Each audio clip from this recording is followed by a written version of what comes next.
Hi friends, welcome to RS vlog சேனலை subscribe பண்ணாதவங்க subscribe பண்ணிக்கோங்க. கூடவே பக்கத்தில் இருக்க பெல் பட்டனையும் ப்ரெஸ் பண்ணிக்கோங்க.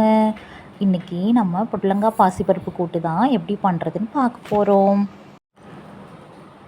இப்போது ஒரு 3 ஸ்பூன் பாசிப்பருப்பு எடுத்து ஒரு அரை வேக்காடாக வேக வச்சுக்கோங்க. அது கூடவே நம்ம வாஷ் பண்ணி கட் பண்ணி வச்சுருக்க புடலங்காவை ஆட் பண்ணிக்கலாம். லைட்டாக மஞ்சள் தூளும் உப்பும் சேர்த்து வேக வச்சு எடுத்துக்கோங்க.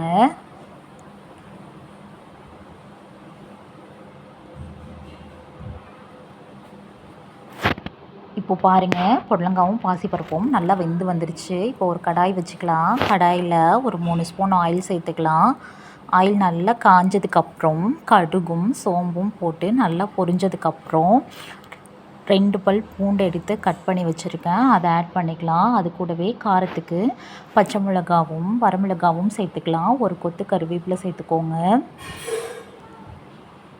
இது கூடவே வெங்காயம் கட் பண்ணி வச்சுருக்கேன். நான் பெரிய வெங்காயம் கட் பண்ணி சேர்த்துருக்கேன். நீங்கள் சின்ன வெங்காயம் கூட கட் பண்ணி சேர்த்துக்கோங்க, டேஸ்ட்டு சூப்பராக இருக்கும். அது கூடவே லைட்டாக உப்பு சேர்த்து வதக்கிக்கோங்க.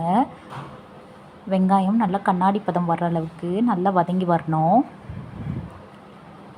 இப்போது அது கூடவே ஒரு ஹாஃப் தக்காளி கட் பண்ணி சேர்த்துக்கோங்க.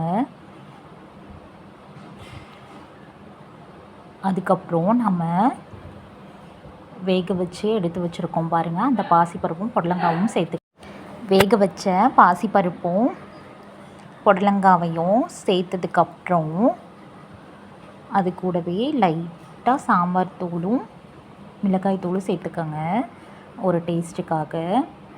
சேர்த்ததுக்கப்புறம் துருவின தேங்காய் ஆட் பண்ணிவிட்டு கொத்தமல்லி சேர்த்து இறக்கிடுங்க. இப்போ பாருங்கள், செம்ம டேஸ்டான புடலங்காய் கூட்டு ரெடி ஆயிடுச்சு. நீங்களும் ட்ரை பண்ணிவிட்டு எப்படி இருக்குன்னு கமெண்ட் பண்ணுங்கள்.